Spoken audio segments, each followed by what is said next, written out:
Pengertian ringkasan. Ringkasan memiliki banyak pengertian, di antaranya ringkasan adalah suatu cara yang efektif untuk menyajikan suatu karangan yang panjang dalam bentuk singkat. Ringkasan berasal dari bentuk dasar, yakni ringkas, yang berarti singkat, pendek dari bentuk yang panjang. Suatu ringkasan disajikan dalam bentuk yang lebih pendek dari tulisan aslinya dengan berpedoman pada keutuhan topik dan gagasan yang ada di dalam tulisan aslinya yang panjang itu. Ciri-ciri ringkasan. Pengungkapan kembali bentuk kecil dari sebuah karangan. Yang pertama, memproduksi kembali apa kata pengarang. Yang kedua, kalimatnya pendek-pendek dan senada dengan kalimat pengarang aslinya. Yang ketiga, mempertahankan urutan-urutan gagasan yang membangun sosok atau badan karangan. Yang keempat, penyusun ringkasan terikat oleh penataan isi dan sudut pandang pengarangnya. Fungsi ringkasan. Fungsi ringkasan memudahkan dalam membaca gagasan utama karya tulis. Yang pertama, mudah dalam mengingat gagasan utama karya tulis. Yang kedua, mudah dalam memahami gagasan utama karya tulis. Yang ketiga, cepat dalam mengingat kembali gagasan utama karya tulis. Dan yang terakhir, melatih kreativitas pembuat ringkasan. Langkah membuat ringkasan. Yang pertama, membaca naskah asli. Langkah awal yang harus dilakukan adalah seorang penulis ringkasan dan rangkuman harus membaca naskah asli 1 atau 2 kali, bahkan dapat diulang beberapa kali. 2. Mencatat gagasan utama.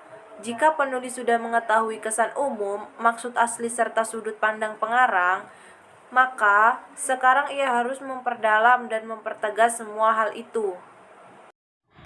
3. Mengadakan reproduksi, sedangkan dalam rangkuman diperbolehkan untuk menggunakan bahasa sendiri, tetapi kalimat tersebut dapat berhubungan dengan gagasan-gagasan pokok dalam karangan asli.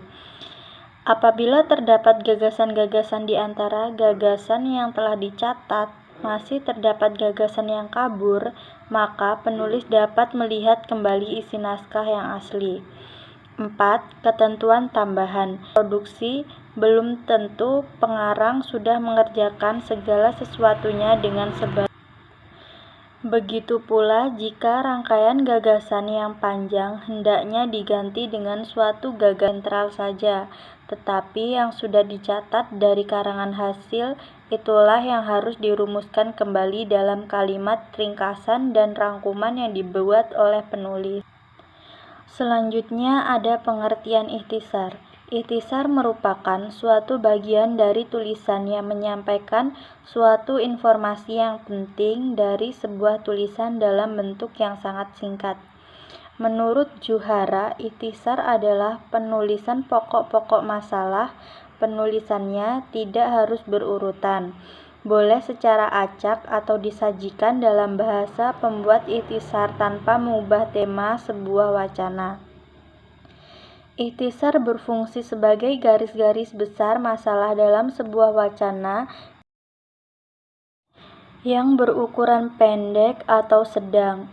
Ikhtisar yaitu penyajian singkat dari suatu karangan asli yang tidak perlu memberikan isi dari seluruh karangan itu secara proporsional.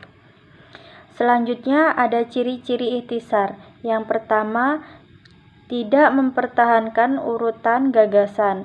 Yang kedua, tujuannya untuk mengambil inti.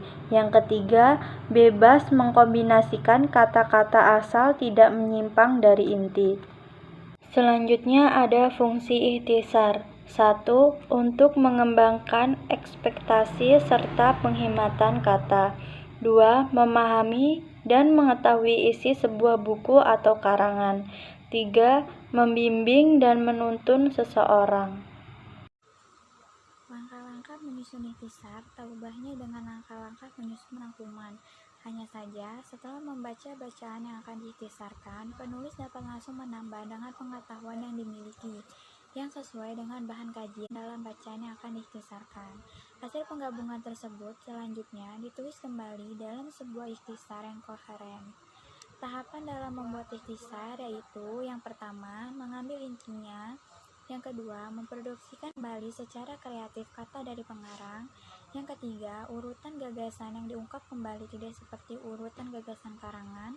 Yang keempat, penyusun bebas mengungkapkan apa yang menurutnya mewakili inti bacaan. Yang kelima, subjektif, penyusun boleh mengubah menurutnya yang mewakili inti. Yang keenam, kalimat cenderung sesuai dengan keinginan penyusun. Selanjutnya yaitu perbandingan ringkasan dan ikhtisar. Persamaan ringkasan dan ikhtisar. Pada prinsipnya, ringkasan dan ikhtisar sama-sama meringkas suatu cerita atau bacaan yang kita baca dengan mengambil intisari atau ide pokok dari suatu karangan yang kita baca. Sama-sama mempunyai metodologi atau langkah-langkah yang sama, yaitu 1. Bacalah naskah 2 kali. Yang kedua, catatlah semua judul, semua topik. Yang ketiga, cocokkan catatan Anda dengan asli. Kemudian ada perbedaan ringkasan dan ikhtisar. Perbedaan ringkasan dan ikhtisar yaitu ringkasan adalah bentuk ringkas dari karangan yang masih memperlihatkan sosok dasar dari aslinya, inti yang tidak meninggalkan urutan dasar yang melandasinya, dan dengan kata lain memangkas hal-hal yang lebih kecil yang meliputi gagasan utama bacaan serta kerangka dasar masih terlihat jelas. Sedangkan ikhtisar pada dasarnya sama dengan ringkasan. Dilihat dari tujuannya, keduanya mengambil bentuk kecil dari suatu karangan panjang.